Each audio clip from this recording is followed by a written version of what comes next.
ভগবান শ্রীকৃষ্ণচন্দ্র কোথায় কিভাবে কেমন করে জন্মগ্রহণ করেছিলেন? তাহলে মা তিনি জন্মগ্রহণ করেছিলেন কংস কারাগারে, তাই তো? আসতে ঠিক যেমন আনন্দ আজ আমাদের এই মধুর বৃন্দাবনে, কারণ যেখানে হয় হরিনাম সংকীর্তন সেটাই কিন্তু আমাদের বৃন্দাবন, নব সেই বৃন্দাবন। তাহলে মথুরায় যখন ভগবান জন্মগ্রহণ করে, তাহলে ঠিক যেমন আনন্দ ছিল মধুর বৃন্দাবনে, ঠিক তেমনই আনন্দ মধুপুরে মথুরায়। কিন্তু মথুরাবাসীর মনে কোনো শান্তি ছিল না বাবা। কি করে থাকবে বলুন তো? তারা তো ঈশ্বর চর্চা করতে চায়, ভগবানের নামে গুণকীর্তন করতে চায়, কিন্তু সেখানকার দণ্ডমুণ্ডের কর্তা সে যদি ঈশ্বর ভক্তি বিমুখ হয়, মথুরাবাসীর মনে কোনো শান্তি থাকে? তাহলে মথুরাবাসীর মনে শান্তি ছিল না। আর শান্তি ছিল না কার বাবা? না শান্তি ছিল না মথুরাধিপতি মহারাজ কংসের মনে। আসতে মা একটু মন দিয়ে শুনুন। আচ্ছা, মহারাজ কংসের মনে শান্তি থাকবে কি করে বলুন তো?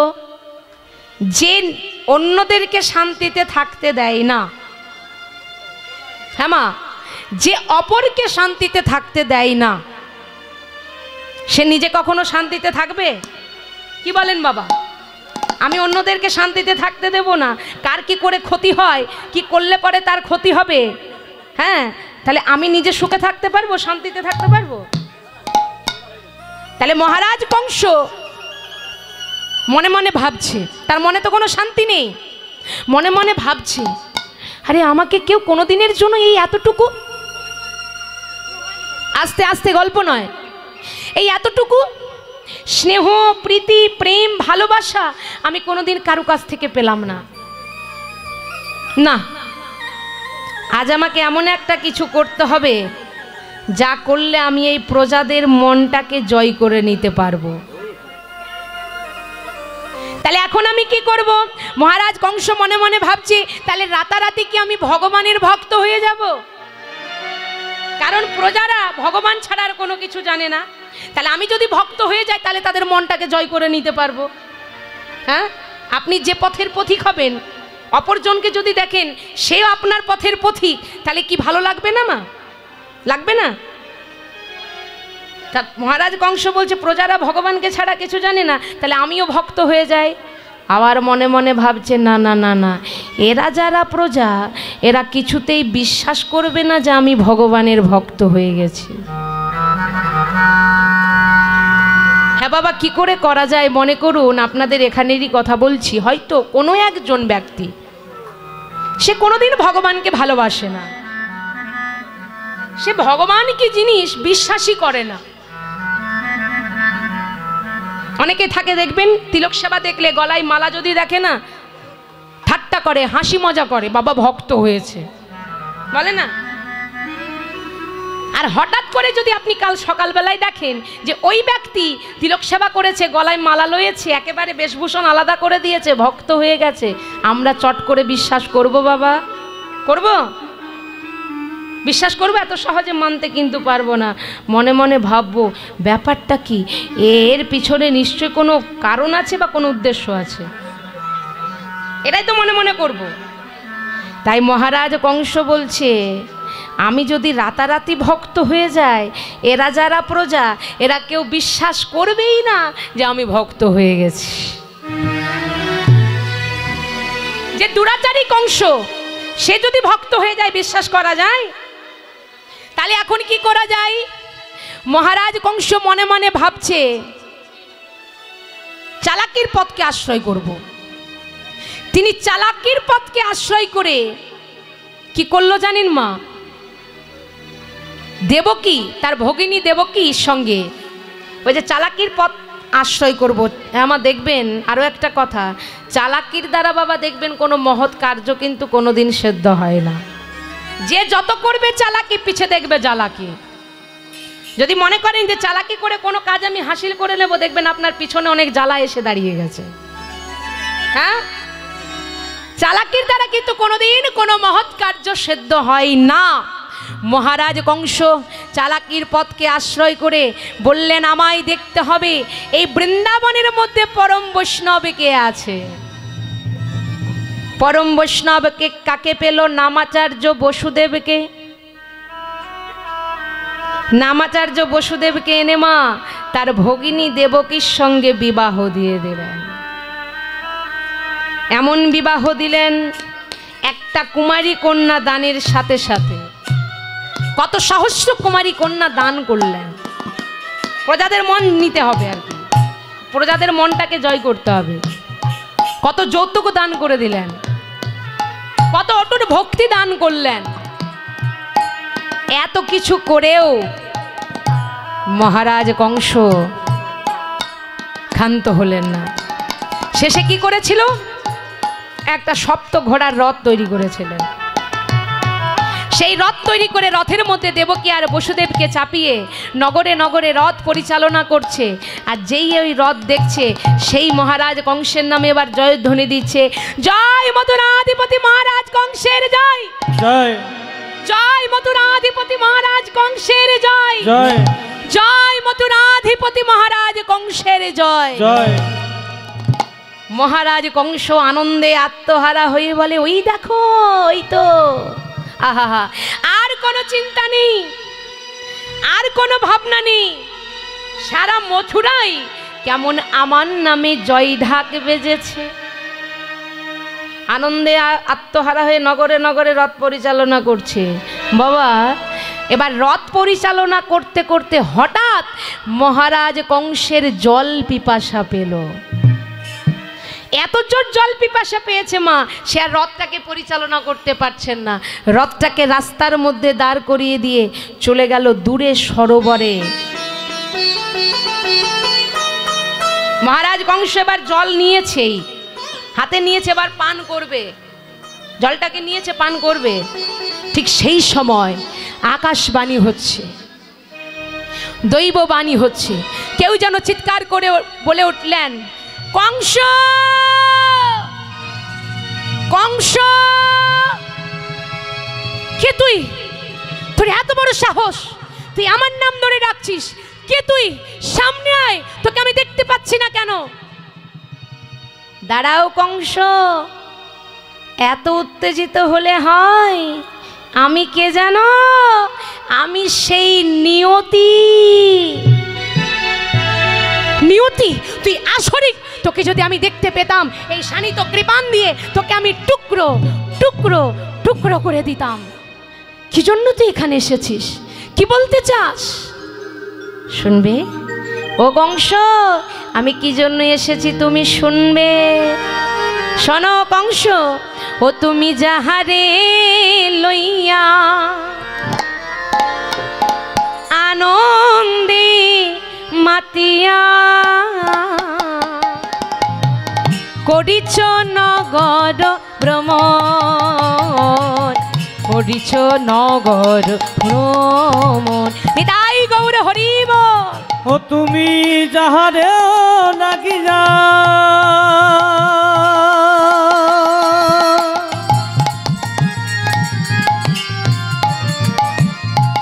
আনন্দে মাতিয়া হরিব করিছ নগর ভ্রমণ, করিছ নগর ভ্রমণ। তোমার আনন্দের হাত ভেঙে যাবে, তোমার আনন্দের হাত ভেঙে যাবে, নিরানন্দে পড়ি নত হবে, আনন্দের হাত ভেঙে যাবে। নিরানন্দে পরিণত হবে, তোমার আনন্দের হাত ভেঙে যাবে। কি বললি? কার শক্তি যে আমার আনন্দের হাট ভেঙে যেতে পারে? ভেঙে দেবে? তোর হিংসা হচ্ছে তাই না নিয়তি? তাই বলিস আমার আনন্দের হাট ভেঙে যাবে? নিয়তি বলছে, না কংস না, আমার হিংসা হবে কেন? আমি তো তোমার শুভকাঙ্ক্ষী, কই এতদিন তো আমি আসিনি, আজ তোমার আনন্দের হাট ভেঙে যাবে বলেই তো এলাম। যে আনন্দ করে তোমার ভগিনী দেবকীর তুমি বিবাহ দিলে, যে আনন্দ করে তুমি তার রথের সারথি হলে, কিন্তু তুমি কি জানো কংস, ও তার অষ্টম গর্ভের অষ্টম সন্তান। তাই গৌর হরি অষ্টম সন্তান, অষ্টম গর্ভে অষ্টম সন্তান, তার অষ্টম গর্ভে অষ্টম সন্তান, আপনি বোধিবে আসি, আপনি বোধিবে আসি। ও তার অষ্টম গর্ভে অষ্টম সন্তান, আপনি বোধিবে আসি, আপনি বদিবে আসে।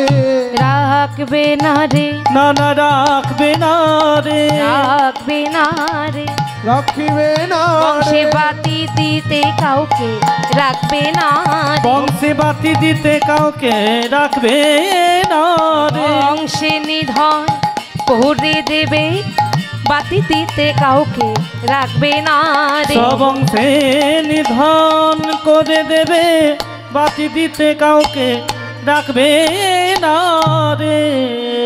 শোনো কংস শোনো, নিয়তিকে না বাধ্যতে, নিয়তি যা বলে সব সত্য বলে, নিয়তির কথা কোনোদিন মিথ্যে হয় না। তাই দেবকীর অষ্টম গর্ভের সন্তানের হাতেই হবে তোমার মৃত্যু। এই কথা বলে দিয়ে নিয়তি তো চলে গেল বাবা। মহারাজ কংস গিয়েছিল জলপান করতে, কিন্তু এই কথা শুনে কেউ যদি জেনে যায় যে এবার আমার মৃত্যু হবে, হ্যাঁ, আর জলপান করবে মা? কংস জলটাকে নিয়েছিল, পান তো করতে পারেনি, জলপান না করে ছুটতে ছুটতে চলে এলো রথের কাছে, এসেই ডাক দিচ্ছে, দেবকী,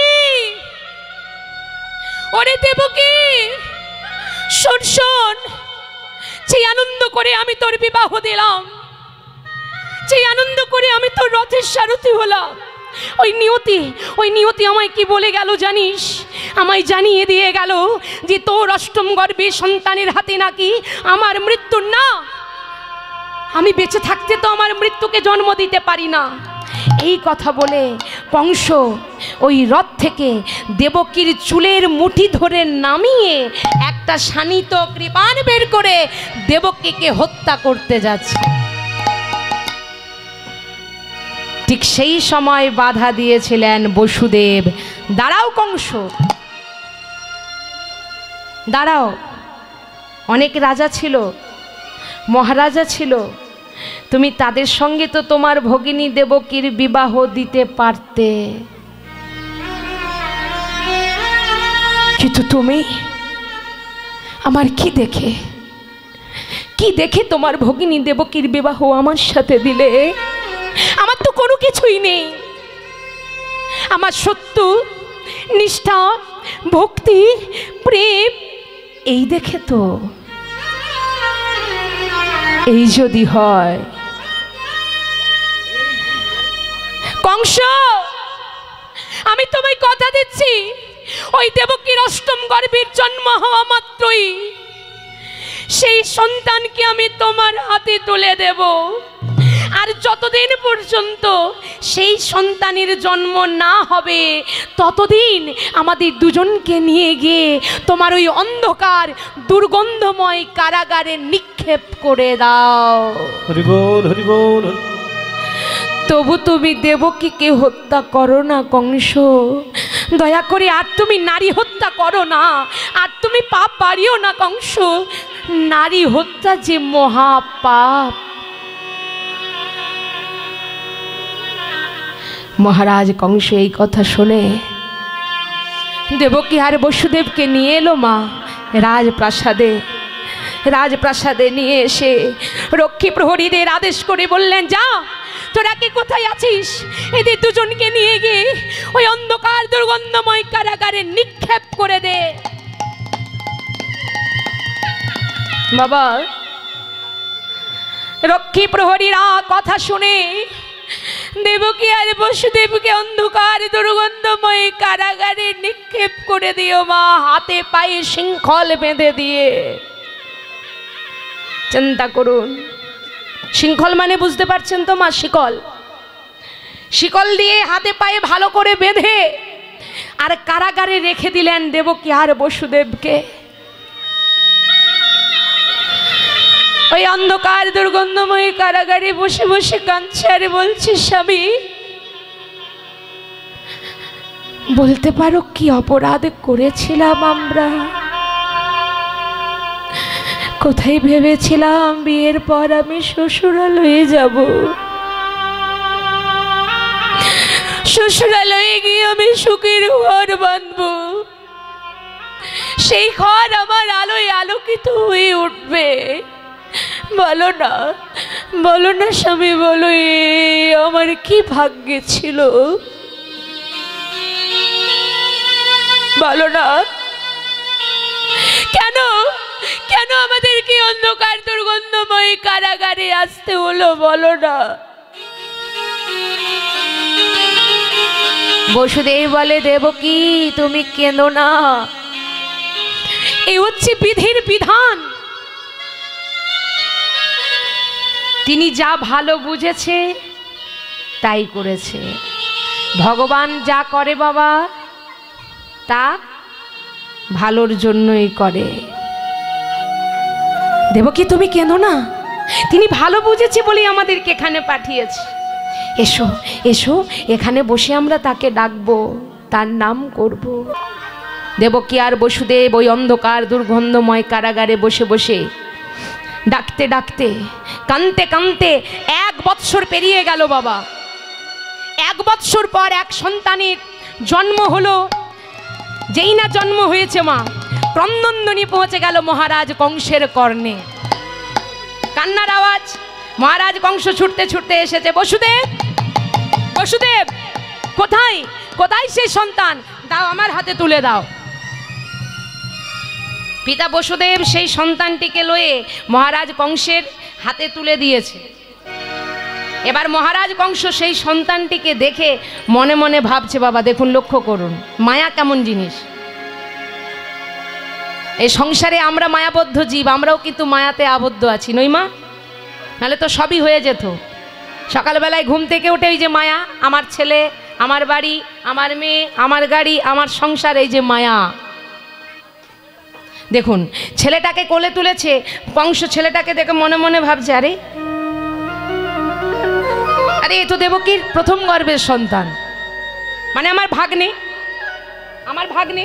কংস বলছে, আরে দৈববাণী হয়েছিল 8ম গর্ভের সন্তানের হাতে আমার মৃত্যু হবে, কিন্তু এই তো প্রথম গর্ভের সন্তান, না একে আমি হত্যা করব না, একে আমি হত্যা করব না। তাহলে দুরাচারী কংসের মনে এই যে মায়া জন্মিত হচ্ছে,